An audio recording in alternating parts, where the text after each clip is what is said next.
Hi, it's Billy Dunlap with GoLaurens.com and GoClennon.com. Week 11 of the Laurens County Football Show, coming to you from Laurens City Park, home of the City of Laurens Youth Football Program. That group starts All-Stars on Monday. They'll be on the road, 8 and under, 10 and under, 12 and under. They'll be here for a home game on November the 10th.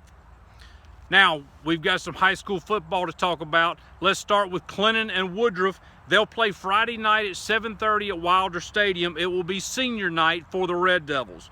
Clennon comes in 4-5 overall, 2-2 in region play. They defeated Broome on October the 21st, 28-21. The Red Devils led 13-0 at halftime.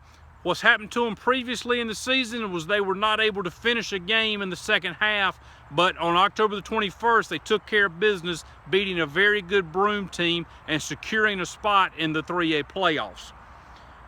Now, the Woodruff game was moved to November 4th. High School League moved the playoffs back to November the 18th, so some teams took a bye week last week, moved their last regular season game to this week. That's what Clennon and Woodruff did. Now, Clennon's in the playoffs starting November the 18th. Their scenario is they win and hold Woodruff to 22 points or less. They're second place in the region. They host a playoff game on November the 18th. Clennon wins and gives up 23 or more points. They're third place in the region. They'll be on the road on November the 18th. Clennon loses to Woodruff on Friday night. They're fourth place. They'll be on the road on November the 18th. Now, Region 3 3A is cross-bracketed for the playoffs with Region 4. So the top four teams in that region are Fairfield Central, Chester, Camden, and Indianland. Three of those four teams played this Friday, so not sure where they will finish up, but the Red Devils will face one of those four teams on November the 18th.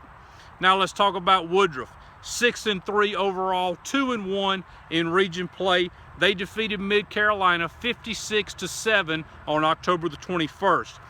Wolverines currently number 8 in 3A in the latest media poll.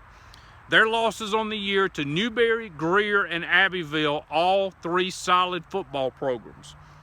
Now, Newberry has already locked up first place in the region.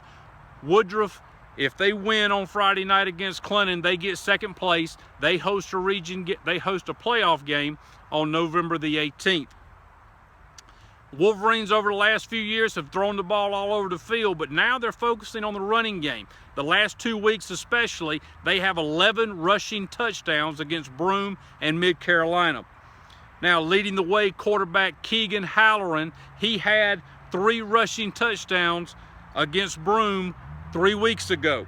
Now, running back Jarius Thompson rushed for 125 yards and 2 touchdowns 2 weeks ago against Mid-Carolina. So, senior night, Friday night at Wilder Stadium, Clennon versus Woodruff, a lot riding on that game for the playoffs. Like I said, both teams are in, but where they play will be determined Friday night.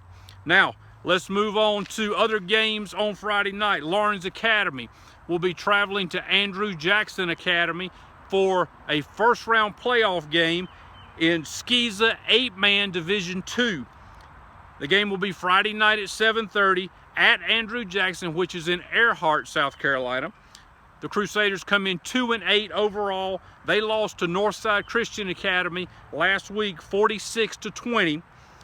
Andrew Jackson Confederates are 9-0 on the season. They beat Henry Academy last week 34-0. So far this season, they've outscored their opponents 330-104. So a tall task for Coach Todd Kirk and the Crusaders on Friday on the road at Andrew Jackson Academy. Now, Presbyterian College Blue Hose, they've got senior day. They're hosting Liberty on Saturday at 2 o'clock. It'll be the final home game of the 2016 season for the Blue Hose. PC comes in 2-6 overall. They lost to Coastal Carolina last week, 48-17. Liberty comes in 5-3 overall. They defeated Gardner Webb last week, 23-20. So, senior day, Presbyterian College, 2 p.m. on Saturday at Bailey Memorial Stadium. Now, the Laurens Raiders, they're off for 2 more weeks. They're off until November 18th when the 5A playoffs start. They defeated Greenwood last week 20-10 to take first place in Region 2 5A for the first time in 20 years. Congratulations to Coach Liner and the Raiders. Now, the Raiders are expected to host Woodmont on November the 18th at 7:30. That is still to be determined, but that's what it looks like right now. The brackets for South Carolina High School League, all classifications will be decided on Saturday. We'll let you know as soon as we get the word on where the Red Devils will play and where the Raiders will play. So that does it for week 11 of the Lawrence County Football Show. We got some great games in the county this week, and we'll look forward to seeing you at the game.